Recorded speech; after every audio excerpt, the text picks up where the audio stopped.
Beyond Time, bab 632-633.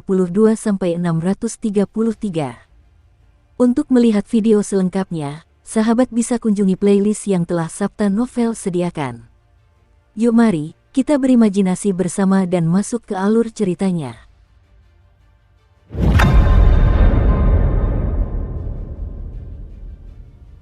Pada malam ketika bulan merah muncul di langit, angin yang hampir hitam bertiup di padang pasir hijau. Ini agak mirip dengan legenda gurun pasir hijau. Gurun ini terbentuk setelah angin hijau asli menyatu dengan warna merah tanah. Namun, setelah diperiksa lebih teliti, warnanya sebenarnya lebih condong ke ungu. Di tengah badai pasir, Su Qing dan yang lainnya meninggalkan apotek. Selain Ningyan dan Wu Jianwu, Linger, Netherfairy, dan Liu Fei juga berangkat bersama mereka. Di antara mereka, yang paling sulit dibawa adalah peri Nether. Tidak diketahui apa yang dikatakan kapten kepadanya, tetapi hal itu justru membuat peri Nether, yang selalu menunjukkan rasa jijik kepadanya, setuju untuk mengikuti. Burung beo itu pun tidak kabur, dan Su Qing meminjamnya dari ahli waris. Awalnya, burung beo itu ingin menolak Su Qing, tetapi setelah melihat tangan kanan Su Qing, anehnya ia malah setuju. Adapun ahli waris dan yang lainnya, mereka akhirnya tidak ikut serta dan membiarkan mereka pergi. Begitu saja, Su Qing dan yang lainnya berjalan ke padang pasir di tengah badai pasir dan menuju lebih dalam. Pada saat yang sama, ketika bulan merah terlihat di langit, dengan dahsyatnya kekuatan pasang surut, semua makhluk hidup di wilayah pemujaan bulan menderita kesengsaraan yang tak terlukiskan. Pegunungan yang tak terhitung jumlahnya terus-menerus runtuh, dan danau-danau mengalir terbalik, bergolak di udara. Terutama aktivitas kutukan terhadap manusia fana sangatlah menonjol. Jika seseorang mengamati seluruh wilayah pemujaan bulan, mereka akan melihat kematian dan ratapan tanpa henti di setiap desa dan kota. Jiwa-jiwa makhluk yang telah meninggal itu tidak dapat meninggalkan pemujaan bulan. Mereka akan berkumpul di kuil-kuil dan tenggelam dalam api penyucian ini selamanya. Pada akhirnya, kegilaan itu hanya sementara. Keputusasaan setelah melampiaskan emosi bagaikan pusaran yang tak pernah berhenti dan akan menenggelamkan segalanya dalam sekejap. Hal itu sama untuk semua ras, sekte, dan kultivator. Mereka sungguh malang karena hidup di zaman turunnya Dewi Merah. Lagi pula, Dewi Merah datang sekali setiap beberapa ribu tahun, tanpa jadwal tetap. Terkadang lebih lama dan terkadang lebih singkat. Tidak semua orang yang lahir dan dibesarkan selama periode ini hidup cukup lama untuk menyaksikannya. Mereka bukan satu-satunya yang putus asa. Bahkan kekuatan-kekuatan yang bergantung pada bulan merah pun berada dalam keadaan tegang. Hal ini karena berdasarkan sejarah, apakah pasukan yang bergantung dapat bertahan hidup atau tidak bergantung pada seberapa besar rasa lapar Dewi Merah. Oleh karena itu, saat bulan merah muncul, keputusasaan menggantikan kegilaan dan menjadi tema utama wilayah pemujaan bulan. Keputusasaan itu menyatu dengan dunia dan juga tersebar di angin gurun pasir hijau, berubah menjadi rintihan yang bergema di telinga Su Qing dan yang lainnya. Di padang pasir, dunia tampak buram dan sosok Su Qing serta yang lainnya hanya terlihat samar-samar. Jejak kaki yang mereka tinggalkan dengan cepat tertutup oleh angin berpasir, sehingga tidak meninggalkan jejak apapun. Kapten berjalan di depan, menunjukkan jalan. Posisi Su Qing berada di belakang kapten. Saat melangkah maju, Su Qing secara naluriah mengamati pemandangan sunyi di sekitarnya. Dia pernah berada di sini sebelumnya. Dulu, ketika ia pergi menyelamatkan bayangan itu, Su Qing melewati daerah ini. Ia ingat bahwa lebih jauh ke depan adalah tempat di mana ia pertama kali melihat anggota ras penjaga angin. Kita sudah bergerak selama 4 jam. Kita akan sampai di tujuan sekitar 15 menit lagi. Suara kapten terdengar menembus angin, sampai ke telinga Su Qing dan yang lainnya yang mengikuti di belakang. Lomba penjaga angin. Su Qing tiba-tiba berbicara. Sang kapten menoleh dan melirik Su Qing. Di tengah badai pasir yang redup, ekspresinya agak kurang jelas, tetapi cahaya di matanya sangat terang.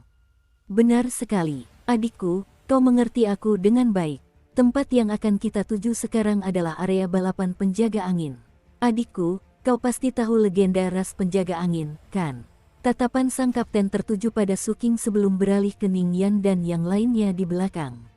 Ningyan, Wu Jianwu, dan yang lainnya semuanya mengenakan jubah tebal yang menutupi kepala dan wajah mereka. Suasana hati mereka sedang tidak baik. Sebenarnya, mereka tidak ingin datang.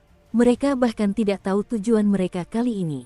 Su Qing mengangguk. Misi ras penjaga angin adalah untuk melindungi angin di gurun ini. Inilah juga alasan mengapa ras ini istimewa. Ras ini tidak ada sebelum gurun ini terbentuk. Sang kapten berbicara sambil berjalan. Dahulu kala, ada sosok dan pribadi hebat yang membentuk ras ini berdasarkan sebuah kesepakatan. Saat ras ini diciptakan, ia diberi misi untuk menjaga angin. Namun, pada intinya, misi dari perlombaan ini sebenarnya adalah sebuah kunci. Pada saat itu, sang kapten berhenti dan menoleh ke arah Su Qing, matanya dipenuhi kenangan. Sebuah kunci untuk membuka negeri tempat penguasa membunuh dewa. Tatapan Su Qing membeku. Yang lain juga terkejut ketika mendengar kata-kata kapten. Qing kecil, sudah kukatakan sebelumnya bahwa sebelum Dewi Merah menjadi dewa, dia dibunuh oleh penguasa saat itu. Pada waktu itu, penguasa menggunakan langit sebagai pedang dan bumi sebagai landasan. Dia menggunakan matahari dan bulan sebagai penghubung untuk membentuk landasan pembunuh dewa dan memenggal kepala Dewi Merah. Angin berpasir mengibaskan jubah kapten. Suaranya terdengar serius saat ia menunjuk ke tanah. Tempat eksekusi berada di bawah kaki kita. Inilah cikal bakal gurun pasir hijau. Begitu dia berbicara, hati semua orang bergetar. Su Qing menundukkan kepala dan menatap kakinya. Angin bertiup, semakin lama semakin kencang. Suara kapten terdengar terputus-putus dan tersendat-sendat. Kemudian, tokoh besar itu dan para pengikutnya menemukan tanah tempat eksekusi dewa yang telah menjadi reruntuhan dan menggunakan teknik mistis, menyebabkan tanda-tanda pemulihan muncul di tanah tempat eksekusi dewa tersebut. Mereka juga membentuk badai pasir yang menenggelamkan dan menyegel semuanya, menyembunyikannya. Cara membukanya mengharuskan Anda memenuhi sejumlah syarat. Syarat pertama adalah munculnya bulan merah dan pasir hijau itu seperti darah. Tatapan sang kapten dalam dan suaranya yang hikmat dipenuhi dengan semangat. Syarat kedua adalah angin di gurun pasir hijau harus berubah dari hijau menjadi hitam, dan itu harus terjadi pada waktu tertentu, tepatnya pada jam ke-8 ketika angin hitam mulai bertiup. Sekarang, ini adalah angin ungu. Sang kapten mengangkat tangan kanannya dan cahaya kuning terpancar dari benda di telapak tangannya. Itu adalah pangsit kecil milik sang kapten. Cahaya yang dipancarkan oleh matahari buatan ini berwarna kuning. Ia naik ke udara hingga mencapai langit. Cahaya kuning menyebar di tanah dan menyatu dengan angin hijau dan pasir merah. Gabungan ketiga warna ini menghasilkan warna hitam. Seketika itu, area tersebut berubah menjadi hitam dan angin hitam berdesir, menyebar ke segala arah. Pada saat itu, aura kematian semakin kuat dan menjadi semakin pekat. Ning Yan dan yang lainnya terkejut. Dari ucapan dan tindakan kapten saat ini, mereka memiliki firasat kuat bahwa apa yang akan dilakukan pihak lain kali ini pasti akan sangat hebat. Ekspresi Su Qing tampak serius saat menatap kapten. Seharusnya ada lebih dari 2 syarat ini. Sang kapten tertawa dan dengan lambaian tangannya, ia mengeluarkan 8 belati perunggu dan mengayunkannya ke segala arah. Seketika itu, ke-8 belati tersebut terbentang, tetapi tidak menancap ke pasir. Sebaliknya, mata pisaunya mengarah ke bawah dan melayang di udara. Mereka memancarkan petir hitam yang menyebar dengan cepat, membentuk lingkaran yang tidak sempurna. Benda-benda itu adalah barang-barang suci dari ras penjaga angin. Dulu, benda-benda itu dikirim ke apoteker dan sampai ke tangan ahli waris. Sekarang, jelas sekali benda-benda itu dipinjam oleh kapten. Setelah melakukan itu, sang kapten mengangkat tangannya ke arah Su Qing. Qing kecil, pinjamkan aku benda suci yang kau ambil dari ras penjaga angin waktu itu. Su Qing tidak ragu-ragu. Dia mengeluarkan belati dari tas penyimpanannya dan melemparkannya ke kapten. Kapten kemudian melakukan serangkaian segel tangan dan menunjuk. Seketika itu juga, belati itu langsung menuju bagian lingkaran yang belum lengkap. Saat mendarat, kilat hitam menyambar dan sebuah lingkaran sepanjang 10.000 kaki muncul di udara dengan mereka sebagai pusatnya. Rune-rune rumit yang tak terhitung jumlahnya muncul dalam kilat. Mereka tampak seperti aksara, tetapi hanya sedikit yang mampu mengenalinya. Ras penjaga angin, ikuti kesepakatan garis keturunanmu. Keluarlah. Sang kapten menghentakkan kakinya dengan keras ke tanah. Angin hitam bersiul dan 9 belati suci berdengung, memperkuat suara sang kapten. Suara itu bergema ke segala arah dan juga sampai ke dasar gurun. Tak lama kemudian, sejumlah besar pusaran muncul di gurun di luar lingkaran sepanjang 10.000 kaki itu. Tidak kurang dari ribuan benda dengan berbagai ukuran mengelilingi lingkaran itu. Saat benda-benda itu terus berputar, sosok para kultivator ras penjaga angin muncul satu demi satu. Lingkaran serupa muncul di dahi setiap anggota klan.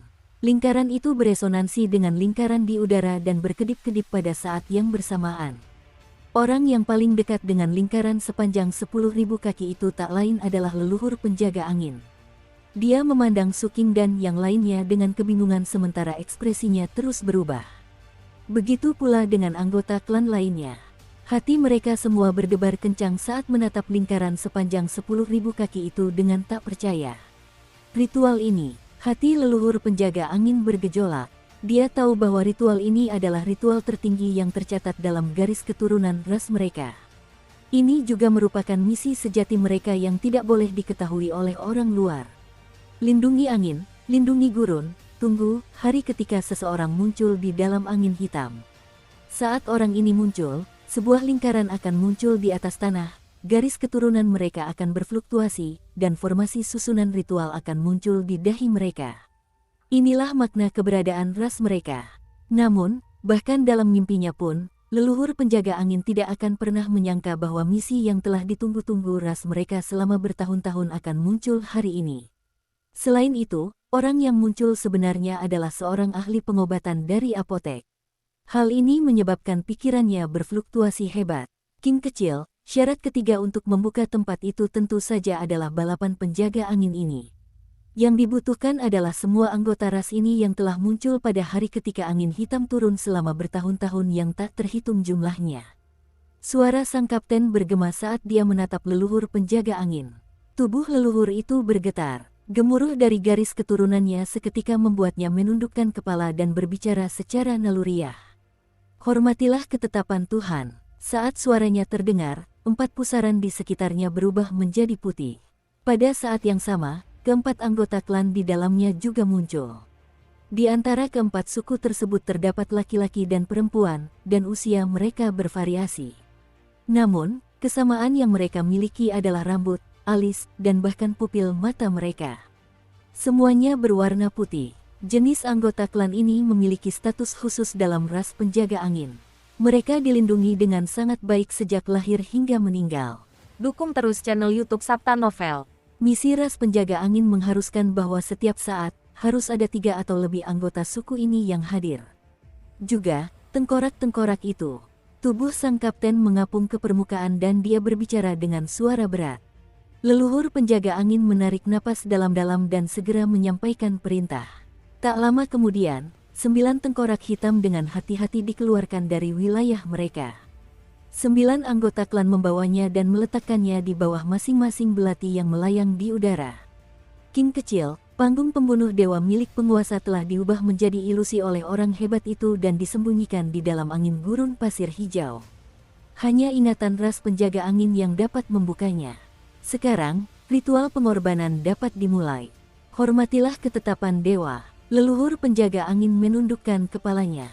Orang luar tidak tahu, tetapi para anggota ras penjaga angin sangat jelas menyatakan bahwa mereka memiliki kepercayaan, dan yang mereka percayai adalah dewa.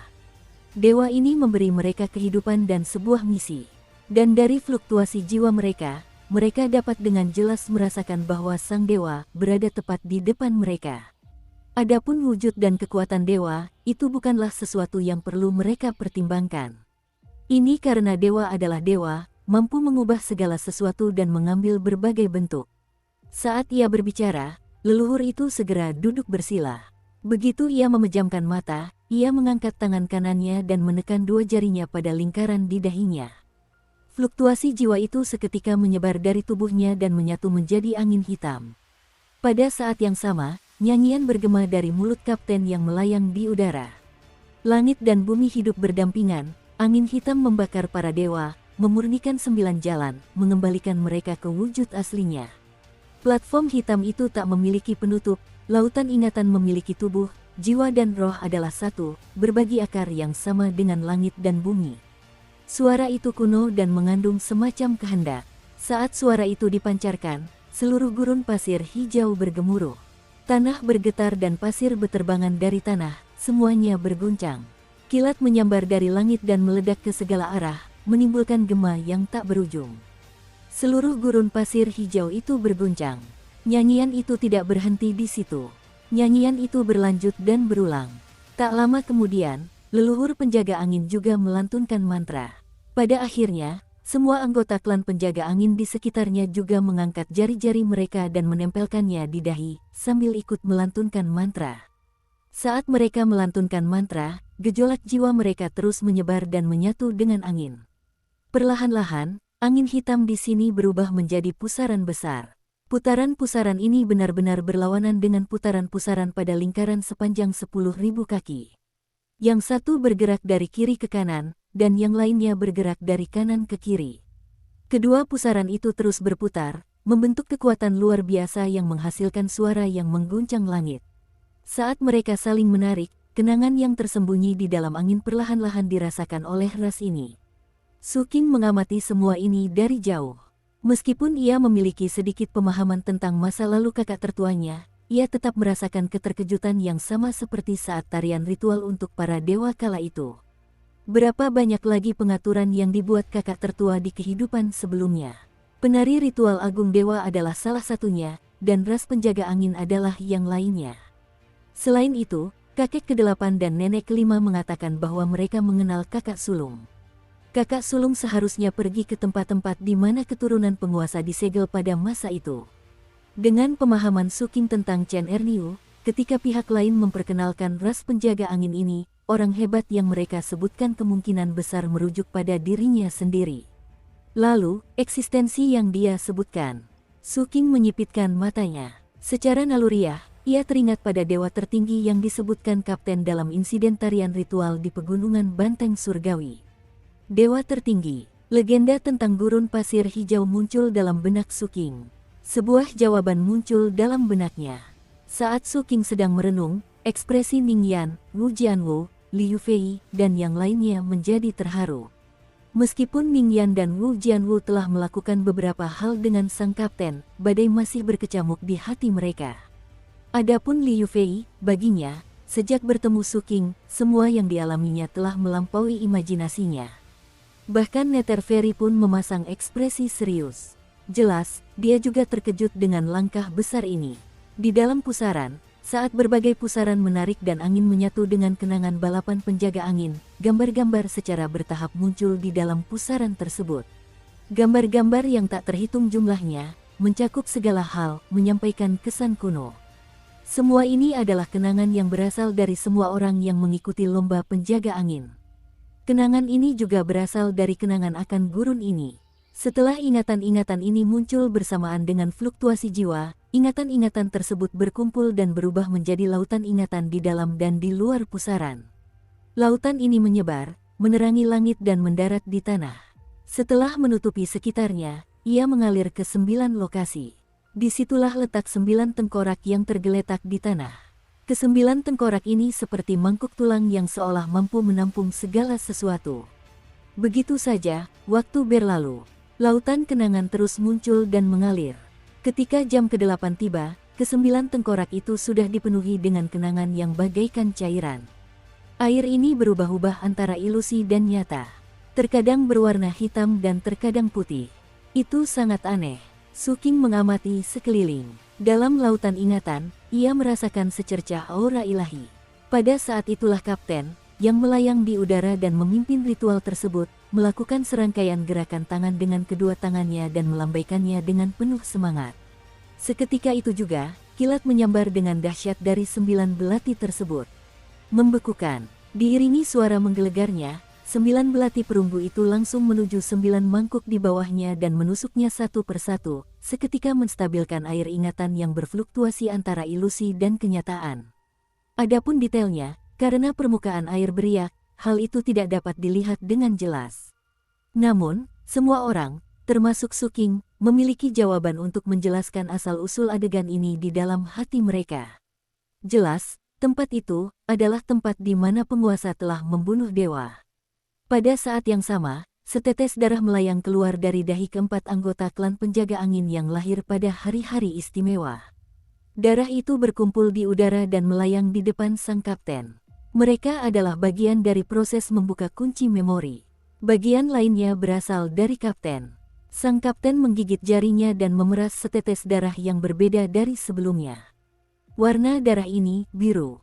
Saat muncul, kelima tetes darah itu menyatu menjadi 9 bagian yang mendarat di 9 tengkorak. Setelah melakukan semua ini, sudah tiba jam ke-8 sejak angin hitam bertiup. "Ayo, masuk." Sang kapten tertawa terbahak-bahak. Ia mengangkat tangan kanannya dan meraih sebuah tengkorak, lalu meminum cairan di dalamnya dalam sekali teguk. Tubuhnya seketika menjadi kabur dan menyatu dengan angin, menghilang. Su King tidak ragu-ragu dan melakukan hal yang sama. Yang lain menggertakkan gigi. Demi tujuan mereka sendiri, mereka semua mengambil mangkuk tulang dan meminum cairan di dalamnya. Tak lama kemudian, semua sosok menghilang seperti sang kapten. Semuanya tampak normal di gurun pasir hijau. Saat angin hitam bersiul, lautan kenangan masih bergejolak, menenggelamkan segala sesuatu di sini. Adapun Su King dan yang lainnya, mereka sudah muncul di tempat yang mereka lihat di dalam mangkuk tulang itu. Tempat ini bukan milik realitas atau ilusi. Ia berada di celah antara ilusi dan kenangan. Ia misterius dan jenius. Namun, pada saat kemunculannya dan saat ia melihat sekelilingnya dengan jelas, semuanya di sini sedikit berbeda dari apa yang dilihat Su King dan yang lainnya di dalam mangkuk tulang. Pertama, dunia di sini tidak sepenuhnya gelap gulita. Di antara langit dan tanah, ada cahaya terang. Sumber cahaya berasal dari lampion yang melayang di udara. Jumlahnya banyak dan letaknya sangat berdekatan. Mereka bersinar terang dan menerangi dunia ini. Setiap lampion yang terbuat dari kulit memancarkan suasana yang menyeramkan, dihiasi dengan wajah-wajah hantu, ada yang menangis, ada yang tertawa, ada yang marah, dan ada yang terkejut. Benda itu tampak hidup, seolah-olah terbuat dari kulit manusia. Dengan bantuan cahaya dari lentera-lentera ini, deretan pegunungan yang lurus dan luas tercermin dengan jelas di mata Su King. Bentuknya seperti bilah, miring ke atas dan memanjang sangat panjang. Ujungnya tampak terhubung dengan langit. Tempat mereka berada adalah titik awal dari rangkaian pegunungan ini. Sebuah platform melingkar telah dibangun di sini. Tanahnya hancur dan penuh retakan. Nuansa waktu kuno terasa di segala arah, mengungkapkan kekunoan dan kerusakan. Adapun kedua sisi pegunungan itu, hanya kegelapan yang tak berujung. Cahaya dari dunia luar tak bisa menembus masuk.